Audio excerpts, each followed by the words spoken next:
Mais ce jardin est tellement beau. Je le vois de ma fenêtre. Je vois souvent vos enfants courir en tous les sens, criant et hurlant. Je me dis souvent, c'est extraordinaire de voir un jardin comme le vôtre avec des enfants qui courent en tous les sens, criant et hurlant. Ici, en pleine ville, juste là, en pleine ville. Bien sûr, il y a des jardins semblables, mais là, je suis dans votre jardin, au beau milieu de votre jardin, et je m'aperçois qu'il est véritablement unique. Vous semblez étonné que je veuille vous parler, mais en fait, nous sommes voisines. Et même si votre maison est bien plus grande que mon minuscule appartement, nous nous intéressons tout de même, du moins je l'imagine, tout de même aux mêmes choses, l'éclairage des rues, l'essence unique, le niveau de bruit, etc.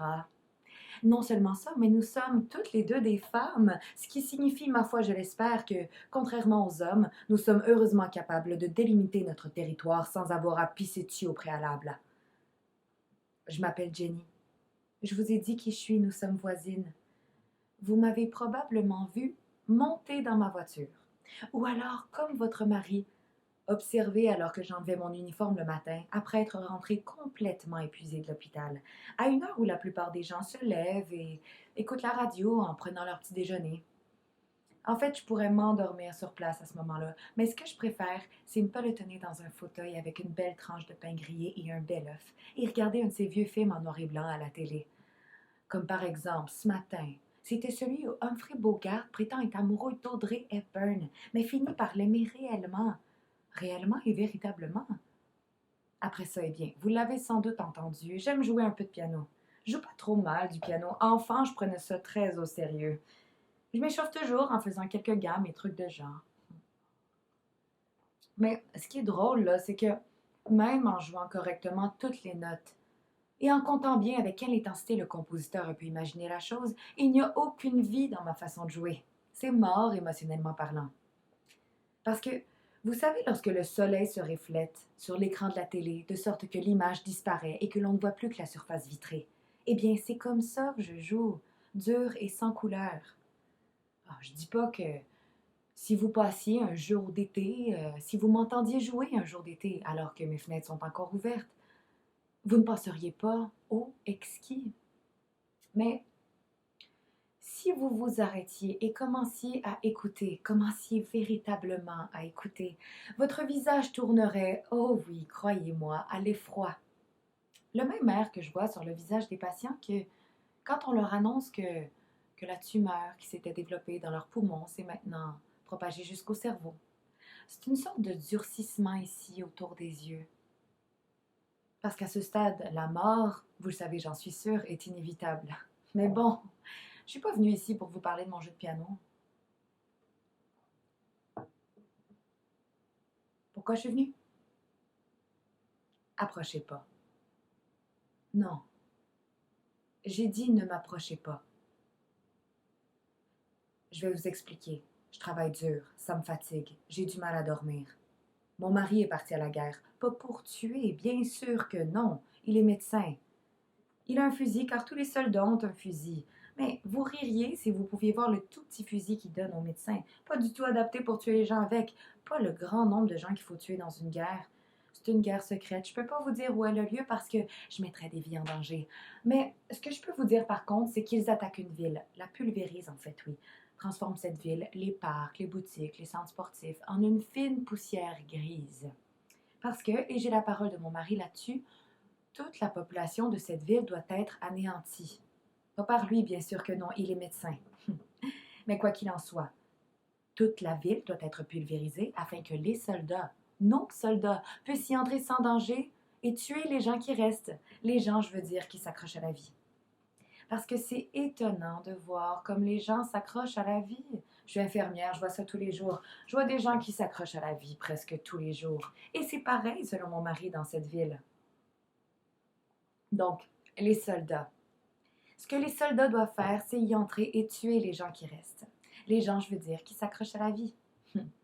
Et pour que tout soit clair, ils ont des cartons bleus. Et sur ces cartons-là, c'est ce qui est écrit tuer. Et je sais ce que vous pensez là. Vous pensez, ce doit être facile de tuer des gens qui ne font que s'accrocher à la vie.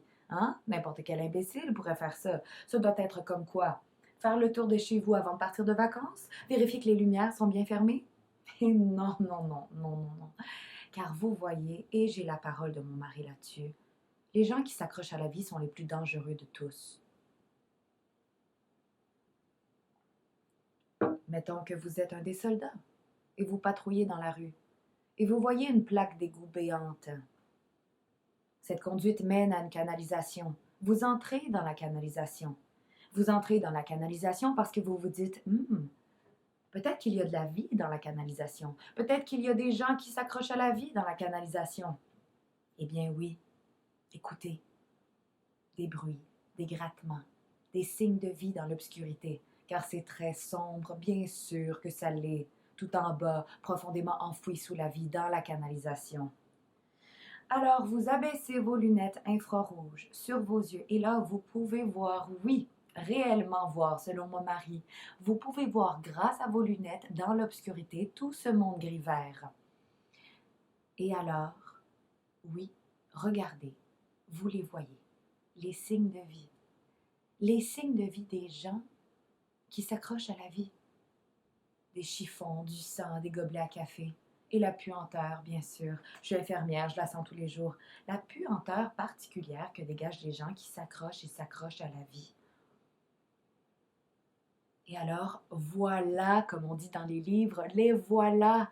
Une femme vert fluo avec son bébé gris fluo accroché à son sein, juste là, au bout de la canalisation, en train de téter. C'était le bruit que vous aviez entendu. Une femme en train de donner le sein.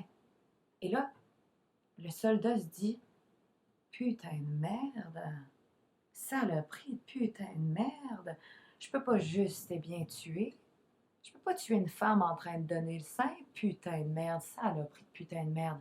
Ah, je sais ce que je vais faire. Je vais sortir mon carton bleu et vérifier les règlements.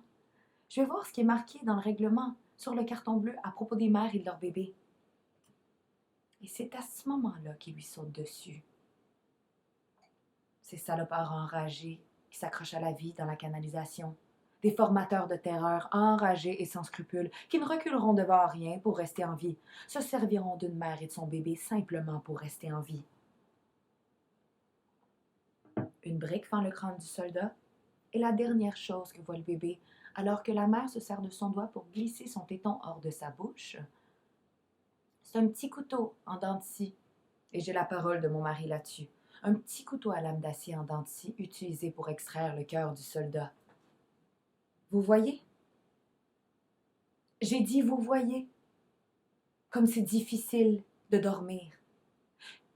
Comme c'est difficile pour moi de dormir dans le jour avec vos enfants qui courent en tous les sens criant et hurlant. Vous pourriez pas les enfermer à l'intérieur?